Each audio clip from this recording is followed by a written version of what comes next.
Opa! Fala aí pessoal, tudo bom com vocês? Seja muito bem-vindo a mais um vídeo aqui no canal. Hoje a gente vai falar um pouquinho sobre Solo Leveling, a gente vai comentar um pouquinho sobre o episódio 7 e também sobre a diferença do Mauá pro episódio, né? Teve algumas diferenças e eu amei demais o capítulo de hoje, o capítulo 7 do Solo Leveling, tá? A diferença dele pro Mauá é gritante, tá? É muito grande mesmo e eu particularmente tô amando a forma que eles estão conduzindo o anime atualmente, tá? Outra coisa também muito importante, se inscreve no canal, deixa um comentáriozinho aqui embaixo o que você achou desse vídeo ou então do episódio 7 de Solo Leveling. Então, bora lá! Pessoal, o episódio aí começa lá no escritório do diretor de Shell, né? Um funcionário, ele entra, né, para dar uma informação, e a informação seria referente ao último raid que teve, né, do rank C do episódio anterior, do episódio 6, tá? Raid, para quem não sabe, é uma excursão, aventura, missão, você pode classificar da forma que você bem entender, tá? Porque assim, em questão, entrou 10 pessoas na Dungeon, né, e saiu 2 pessoas vivas. E o diretor fala meio que tipo, olha, não tem nada de comum aí. Até que o funcionário fala o seguinte, olha, quem saiu vivo de lá foi um classe D e um classe E. Ok, até aí tudo bem. Certo? Então a partir de agora começa a surgir algumas incoerências. Primeiro, o classe D é o Jinho, né, que é o filho lá do Ricasso, dono de uma construtora. Mas além disso, ele também tem um equipamento de ponta, e quem acompanha Solo Leveling sabe que quem tem mais dinheiro tem melhores equipamentos, tem melhor estrutura para poder estar entrando nas dungeons, né? E outra coisa também bem importante, ele avisa o seguinte, olha, com aquele equipamento ali e com a classificação que ele tem hoje, ele conseguiria não facilmente derrotar aquele Arachnídeo. Então, não facilmente ele conseguiria derrotar aquele Arachnídeo, aquele monstro. Então por que 8 pessoas não estão vivas e sim apenas 2 pessoas? Então a partir daí começa a surgir algumas dúvidas na cabeça do diretor de Shell. E o questionamento em si dele não tá fora da razão, sabe por quê? Porque além deles, classe D e classe E tá dentro daquela caverna, existem outras pessoas na mesma classificatória do Jinho, certo? Então como é que apenas eles 2 saíram vivos de lá? O diretor chega até a cogitar também que eles podem simplesmente ter fugido na hora do pega-pega vacapá, né? Mas logo ele já corta essa questão do raciocínio. Então vem a parte mais crítica. Um dos 8, né? Um dos 8 mortos é irmão do Hangsu, que ele é um classe S. Pessoal, uma pessoa classe S em Solo Leveling é como um Cristiano Ronaldo, Messi ou Neymar aqui na nossa realidade, entendeu? Referente à questão de valores, né? E questão de status. Ó, pra você ter uma ideia, um classe A, ele meio que é sobre-humano, tá? Ele é capaz de te partir no meio com chute, com murro. Ele é capaz de te destroçar. Então, em si, em tese, ele é capaz de destruir uma cidade. Porque meio que eles são meio que imunes a qualquer arma branca ou qualquer bala, né? Bala, faca. Eles são sobre-humanos. Então você tem uma noção do que é um classe S, certo? É como fosse o pai do Baki ali dentro de Solo Leveling. Tipo isso. Depois dessa pequena conversa, o diretor já estava de olho no sangue, né? Mas agora ele tá mais de olho ainda. Então depois disso corta pro sangue com a irmã dele dentro do apartamento. E aqui é uma parte bem interessante, porque teve algumas diferenças discrepantes dessa cena do Mauá pro anime, tá? Aqui a gente tem a revelação dos buffs ganhos por eles nos últimos raids que ele fez, né? Como aquela lá da cobra e principalmente o da aranha. A primeira revelação veio quando ele tava bebendo ali uma bebida alcoólica e do nada surgiu a notificação informando que ele foi purificado, né? Ele foi desintoxicado. Então esse buff que apareceu, ele se chama cura de envenenamento. Então depois surgiu uma recompensa pelo quest passado que se chama Coragem do Fraco. A nova habilidade se chama Bênção do Grande Conjurador de Magias Candiaru. É muito importante essa bênção que caiu sobre a vida dele. É muito importante agora essa nova habilidade, eu vou explicar pra vocês como ela funciona. Pronto. Primeiramente, o nome se chama Bênção do Grande Conjurador de Magias Candiaru. Resumindo, esse feitiço ele sempre vai deixar ele saudável. Vai dar longevidade para ele. Então é se como o sistema todo o tempo estivesse se empenhando cada vez mais e mais e mais para deixar sempre ele disposto, saudável. Então toda vez que ele bebe algo alcoólico ou alguma coisa que vá trazer mal para ele, automaticamente vai começar uma contagem e logo após vai iniciar a purificação. Então vai surgir uma notificação para ele que ele foi 100% purificado. Logo após isso vem a segunda notificação de quest, né? Quest, como eu falei pra vocês, é uma missão. Então é como se fosse a última missão que ele fez. E essa habilidade nova que apareceu pra ele, eu acho que se não for a mais importante pra ele, que é uma que traz um efeito meio que temporário, né? O nome dessa habilidade nova é chamada de Força da Reabilitação. Ela é tão poderosa que ela é capaz de fazer nascer novamente um membro amputado, por exemplo, uma perna ou um braço. Tá? Ela também foi responsável pelo rejuvenescimento da perna dele que tinha sido arrancada na primeira missão dele, quando ele ganhou os primeiros poderes.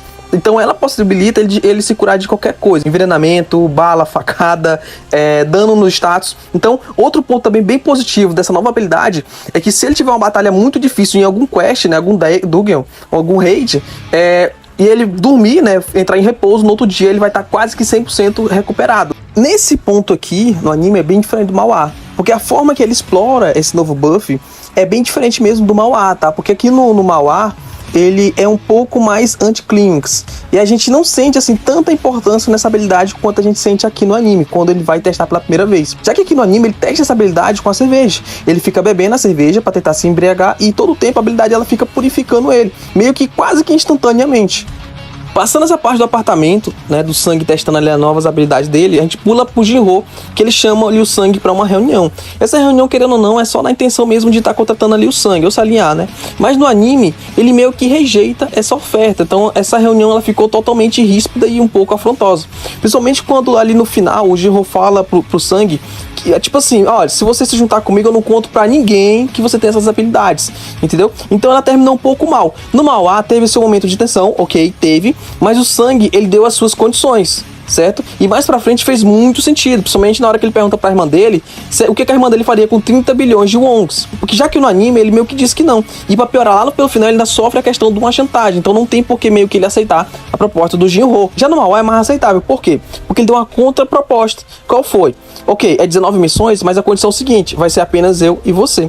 Fora isso, ele deu a ideia também de eles darem uma recompensa, né, para fechar os 10 membros, porque, querendo ou não, é obrigatório ter o limite para poder estar entrando nas dungeons, né?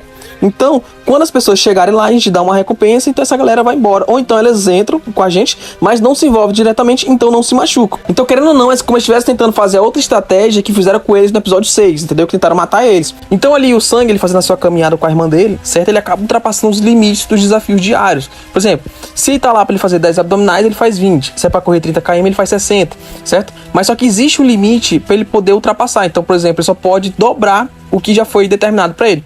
Depois dele encerrar todas essas tarefas, certo? É como ele tivesse dobrado. Então o que ele ia fazer numa segunda e numa terça é como ele fizesse tudo em apenas uma segunda. Então um dia vale por 2. Então a evolução dele acaba crescendo exponencialmente, certo? Então ele fica absurdamente bem mais forte. Quando ele faz isso, ele dobra o seu desafio diário, ele acaba liberando um quest secreto. E nesse quest secreto, ele acaba liberando a chave do castelo demoníaco. Mas antes disso, a gente tem a revelação, certo? Do perigo que tá vindo até eles. Meu amigo, então, com sangue nos olhos, o Hangsu, irmão do Hangsu, que é aquele que morreu na caverna, certo? Que o sangue arrancou a cabeça, tá indo atrás dele. Ele é um Rank S, e o Rank S, como eu falei pra vocês, ele tá acima dos sobre-humanos, tá ali no nível Deus, ali, full power, ali, ninguém alcança de jeito nenhum, tá? Ok que o sangue, ele tá próximo a ele, mas a diferença ainda é muito grande mesmo. Se vocês acompanharam o Mauá, vocês vão saber exatamente da diferença, do absurdo que eu tô falando pra vocês, tá? Outra coisa também bem interessante é porque no anime não fala exatamente em que país ele tá nos Estados Unidos, viu? Ele tenta resolver ali a questão do BO pra ver exatamente como é a burocracia pra matar alguém fora do outro país, e no Mauá ele explica bem melhor essa questão. No anime já não explica tanto. Voltando aqui pra caminhada do sangue, lá mesmo ele recebe a notificação que ele pode escolher a recompensa dele. No Mauá a gente só vai saber mesmo sobre essa questão da chave quando ele já tá no ponto de abrir o portão. E como foi também que ele conseguiu a chave. Aqui no anime eu curti bastante a forma que eles fizeram, certo? E eu gostei também a parte que vem a seguir. Só não curti muito a negociação dele lá com o Jinro, porque eu curti muito mais como terminou lá no Mauá, né? A questão porque ficou bem mais amigável. E eu creio que foi uma decisão mesmo de estender a decisão do sangue, assim como tudo que está sendo feito aqui no anime. Então bora explicar um pouquinho da chave para vocês, tá? A chave, pessoal, ela abre uma dungeon, tá? E lá nessa dungeon tem uma torre. E nessa torre tem alguns ingredientes pro Elixir da Vida. Esse Elixir da Vida, ele pode curar qualquer doença. Então quando a gente fala assim, pode curar qualquer doença no universo de Solo Leveling, onde envolve o sangue, com certeza a gente já liga logo a mãe dele. Então a gente já tem uma certa motivação. Então a motivação é dada. Qual é a motivação que é dada? Salvar a mãe dele. Então você apoia isso. No Mauá já não tem tanta informação. Na verdade, tem nem informação sobre Elixir de Vida, coisa nenhuma, certo? Então ele só entra lá dentro e pronto. No anime é pela mãe dele. Pela mãe da gente, meu amigo, a gente enfrenta até cachorro de 3 cabeças. No Mauá dá a entender que ele só foi mesmo por questão de força, ou simplesmente curiosidade. Então a luta principal inicia. Primeiramente ele já ativa logo o buff Matador de Lobos. O que ela faz? Ela aumenta todas as estatísticas dele em 40%. Já é um up e tanto, tá? É absurdo. Fora isso, ele também ativa a arrancada, certo? A arrancada tem seus prós e contras. Quais são o seu pró? Ela aumenta em 30% a velocidade dele. O contra, a cada 1 minuto ele perde menos 1 de maná. Então é isso, tá? E o outro que ele ativa é a sede de sangue, certo? Que foi ativada. E meu amigo, o caba foi com gosto de gás, tá bom? Pessoal, eu vou explicar pra vocês como funciona a habilidade de desejo de sangue. Pessoal, eu vou explicar pra vocês o desejo de sangue, é bem simples, tá? ele ativa essa habilidade e quando o inimigo ele é afligido pelo status de medo, as estatísticas do inimigo reduzem 50%, tá? O medo ele parece uma pessoa como a pessoa estivesse submersa em águas profundas e ela fica lutando para se mover. Outra coisa ruim dessa ativação, que a cada 1 minuto o custo de mana é 100, então é bem complicado na hora que ele utiliza essa habilidade. Quando ele utiliza essa habilidade, ele tem que utilizar ela com força total. Ele até tentou utilizar no cachorro, né, no Cérebro, só que não teve efeito nenhum. Foi quando ele pulou para cima, ele soltou aquela energia, aqui como fosse uma fumaça, e não teve efeito, né? Então, vem o primeiro baque. Os ataques dele não tem nenhum efeito em cima do lobo, mesmo ele ativando o título Matador de Lobos. Para piorar, o lobo parte para cima após os ataques frustrantes do sangue, perdendo seu braço, e isso é um ponto muito positivo no anime, já que é bem mais brutal mesmo do que no Mauá, certo? Bem mesmo. Tipo, você sente o perigo e a imponência do Cérebro, né? E além de ser forte por natureza, o Cérebro tem uma habilidade chamada Fúria. Como funciona essa habilidade Fúria? Que por 3 minutos tudo que ele tem é dobrado para piorar a situação do sangue. No Mauá, a primeira lapada que o Cérebro dá no sangue cai de 3.000 para 411. O HP dele cai de 3.000 para 411. Rapaz, é uma lapada seca que você fica com dó. Mas no anime, eles botam ele para ficar apanhando direto. Então o número ele vai caindo drasticamente, mas é gradativo. Então ele leva ali umas 4 lapadas e fica mais ou menos ali com 700 de HP. No Mauá, uma lapada ele fica com 400. Então essa diferença é muito discrepante, né? Então essa nerfação do anime pro Mauá ela é muito grande. Então ele acaba perdendo a pedrinha do checkpoint. O que seria essa pedrinha do checkpoint? É bem simples. É como você entrasse numa aventura e você fizesse um save da parte inicial, você totalmente saudável, ok. Parte pra aventura, tá todo bagaçado, você ativa esse checkpoint, volta novamente pro seu estado inicial. Então isso traz uma atenção a mais pro anime, certo? Porque no decorrer ele vai se bagaçando, meu amigo. O cachorro vai destroçando ele, então ele acaba recorrendo pra loja. Então ele compra 3 poções, mas mesmo ele utilizando essas poções, ele viu que foi muito pouco. Então ele faz uma escolha, a diminuição de danos ao invés de músculo, tá? Essa poção no Mauá foi usado lá no quarto dele para fazer o teste do buff. Já no anime, ele utilizou como fosse uma estratégia do próprio sistema. Então é como ele falou, ele tá igual o Cérebro, só que o Cérebro tá com o efeito de fúria ativado. Meu amigo, quando ele percebe que o efeito de fúria acabou, ele sabe que ele é a chance dele, então ele parte pra cima. Então os danos que ele tava dando nas outras cabeças começam a surgir efeito. Então a última cabeça restante pega ele pela boca, arrasta ele pra tudo quanto é canto, traz aquele ar de desespero gigante. Muita gente não entendeu, mas as outras cabeças já estavam tomando dano, tá? Mas após o efeito de fúria, acabou surgindo o efeito e elas acabaram morrendo. No anime ele faz isso também, tá? Ele cuida de uma por uma, mas no anime a última cabeça, cara, foi muito mais foda mesmo, tá? Pessoal, eu vou explicar agora um ponto bem importante. Porque antes não tava dando efeito, aí depois ativou e depois começou a fazer efeito. Pronto, bora lá. Quando ele tomou o veneno, ele pegou menos 20 de dano físico, ok.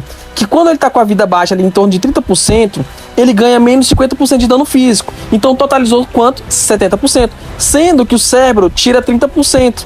Tá? Outro ponto é sobre a pedra. Pessoal, a pedra não faz ele entrar ou sair.